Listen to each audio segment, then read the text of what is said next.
The Human Cycle by Sri Aurobindo. Chapter 21. The Spiritual Aim and Life. The true and full spiritual aim in society will regard man not as a mind, a life, and a body, but as a soul incarnated for a divine fulfillment upon earth, not only in heavens beyond, which after all it need not have left, if it had no divine business here, in the world of physical, vital, and mental nature. It will therefore regard the life, mind, and body neither as ends in themselves, sufficient for their own satisfaction, nor as mortal members full of disease, which have only to be dropped off for the rescued spirit to flee away into its own pure regions, but as first instruments of the soul, the yet imperfect instruments of an unseized, diviner purpose. It will believe in their destiny, and help them to believe in themselves, but for that very reason, in their highest, and not only in their lowest or lower possibilities. Their destiny will be, in its view, to spiritualize themselves so as to grow into visible members of the Spirit, lucid means of its manifestation, themselves spiritual, illumined, more and more conscious, and perfect. For, accepting the truth of man's soul as a thing entirely divine in its essence, it will accept also the possibility of his whole being becoming divine, in spite of nature's first patent contradictions of this possibility, her darkened denials of this ultimate certitude, and even with these, as a necessary earthly starting point, and as it will regard man the individual, it will regard too man the collectivity, as a soul form of the infinite, a collective soul myriadly embodied upon earth for a divine fulfillment in its manifold relations and its multitudinous activities.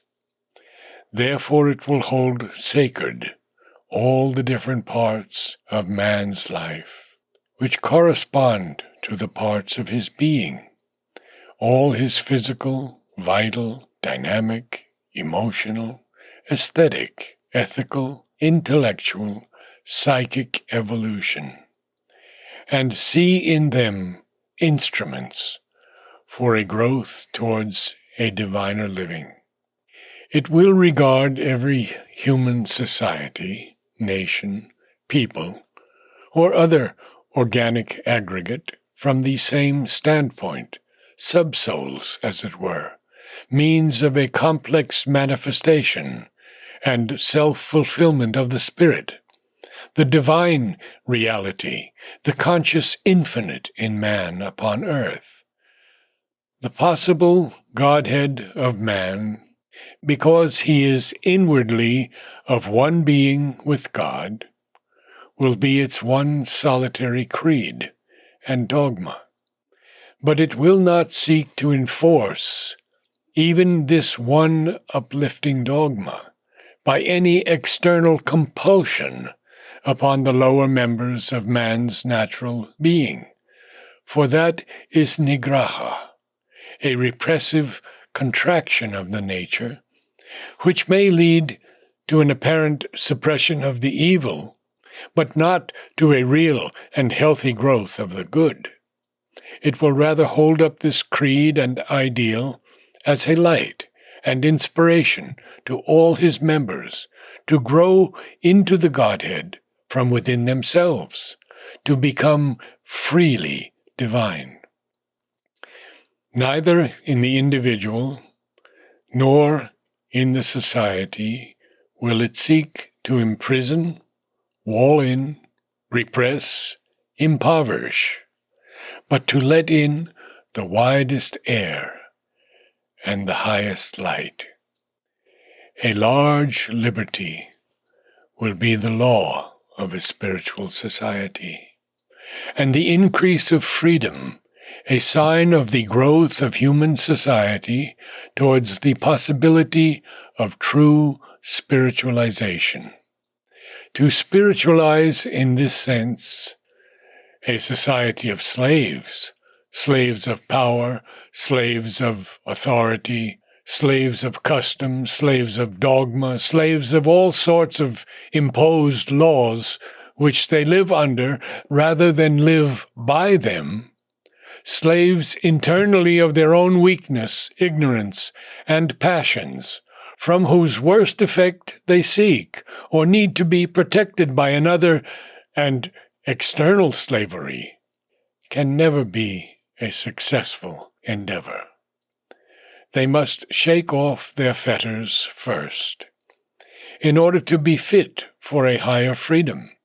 Not that man has not to wear many a yoke in his progress upward, but only the yoke which he accepts, because it represents, the more perfectly the better, the highest inner law of his nature, and its aspiration, will be entirely helpful to him. The rest buy their good results at a heavy cost, and may retard as much as, or even more, than they accelerate his progress. The spiritual aim will recognize that man, as he grows in his being, must have as much free space as possible for all its members to grow in their own strength, to find out themselves and their potentialities. In their freedom they will err, because experience comes through many errors, but each has in itself a divine principle, and they will find it out, disengage its presence, significance, and law as their experience of themselves deepens and increases. Thus, true spirituality will not lay a yoke upon science and philosophy, or compel them to square their conclusions with any statement of dogmatic religious, or even of assured spiritual truth, as some of the old religions attempted, vainly, ignorantly, with an unspiritual obstinacy and arrogance. Each part of man's being has its own dharma, which it must follow and will follow in the end. Put on it what fetters you please.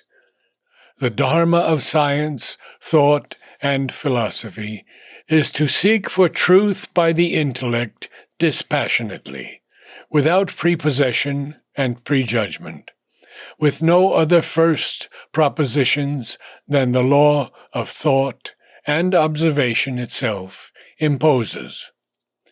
Science and philosophy are not bound to square their observations and conclusions with any current ideas of religious dogma, or ethical rule, or aesthetic prejudice.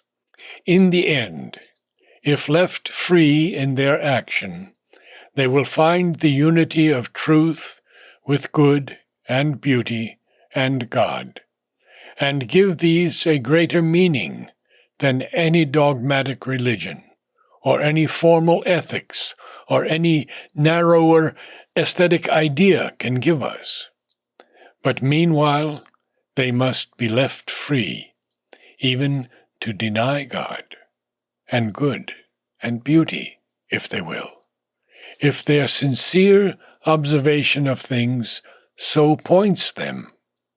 For all these rejections must come round in the end of their circling, and return to a larger truth of the things they refuse. Often we find atheism, both in individual and society, a necessary passage to deeper religious and spiritual truth. One has sometimes to deny God in order to find him. The finding is inevitable at the end of all earnest skepticism and denial. The same holds good in art. The aesthetic being of man rises similarly on its own curve towards its diviner possibilities. The highest aim of the aesthetic being is to find the divine through beauty.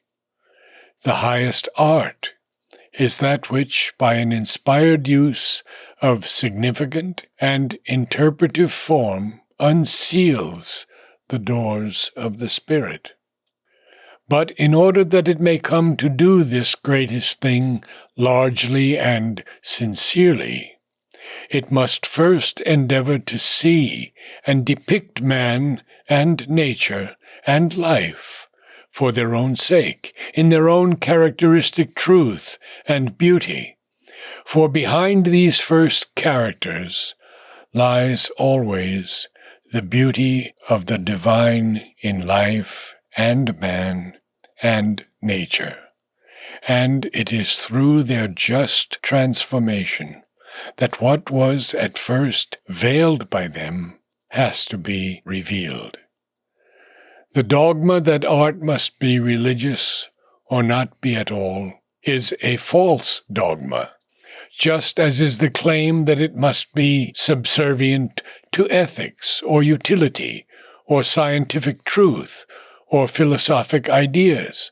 Art may make use of these things as elements, but it has its own svardharma, essential law, and it will rise to the widest spirituality by following out its own natural lines with no other yoke than the intimate law of its being. Even with the lower nature of man, though here we are naturally led to suppose that compulsion is the only remedy, the spiritual aim will seek for a free self-rule and development from within, rather than a repression of his dynamic and vital being from without. All experience shows that man must be given a certain freedom to stumble in action as well as to err in knowledge, so long as he does not get from within himself his freedom from wrong movement and error. Otherwise, he cannot grow. Society, for its own sake, has to coerce the dynamic and vital man, but coercion only chains up the devil and alters at best his form of action into more mitigated and civilized movements. It does not and cannot eliminate him.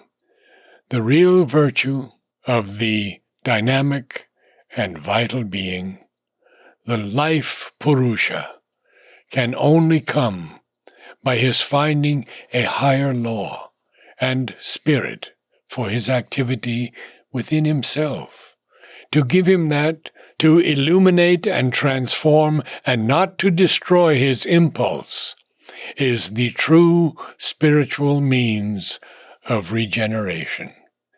Thus, spirituality will respect the freedom of the lower members, but it will not leave them to themselves. It will present to them the truth of the Spirit in themselves, translated into their own fields of action, presented in a light which illumines all their activities and shows them the highest law of their own freedom. It will not, for instance, escape from scientific materialism by a barren contempt for physical life or a denial of matter, but pursue rather the skeptical mind into its own affirmations and denials and show it there the divine. If it cannot do that, it is proved that it is itself unenlightened or deficient, because one-sided in its light. It will not try to slay the vitality in man by denying life, but will rather reveal to life the divine in itself as the principle of its own transformation. If it cannot do that, it is because it has itself not yet wholly fathomed the meaning of the creation and the secret of the avatar. The spiritual aim will seek to fulfill itself, therefore, in a fullness of life, and man's being in the individual and the race, which will be the base for the heights of the spirit, the base becoming, in the end, of one substance with the peaks. It will not proceed by a scornful neglect of the body, nor by an ascetic starving of the vital being, and an utmost bareness or even squalor as the rule of spiritual living, nor by a puritanic denial of art and beauty and the aesthetic joy of life, nor by a neglect of science and philosophy as poor, negligible, or misleading intellectual pursuits. Though the temporary utility even of these exaggerations as against the opposite excesses need not be denied, it will be all things to all, but in all it will be at once their highest aim and meaning, and the most all-embracing expression of themselves, in which all they are and seek for will be fulfilled. It will aim at establishing in society the true inner theocracy, not the false theocracy of a dominant church or priesthood, but that of the inner priest, prophet, and king. It will reveal to man the divinity in himself as the light, strength, beauty, good, delight, immortality that dwells within, and build up in his outer life also the kingdom of God, which is first discovered within us. It will show man the way to seek for the divine in every way of his being. Sarva Bhavina, from the Gita, and so find it and live in it, that, however, even in all kinds of ways he lives and acts, he shall live and act in that, in the divine, in the spirit, in the eternal reality of his being.